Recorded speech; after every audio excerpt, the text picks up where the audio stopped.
দিকে আছে, এখান দিকে আছে কি লেপার্ডের পায়ে ছাপ আছে কোন? এই হরিণ আছে, হরিণ আছে, সামনে হরিণ আছে। দাদা আস্তে আস্তে, দাদা আস্তে আস্তে। পালিয়ে গেল রে হরিণগুলো, ভিডিওতে এলো না, পালিয়ে গেল হরিণগুলো, ঢুকে গেল। অনেক কটা হরিণ ছিল,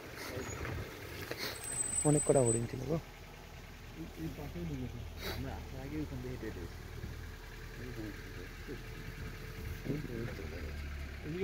ওই তো চলে গেছে, ওই ঢুকে গেছে হরিণ, দাঁড়িয়ে আছে।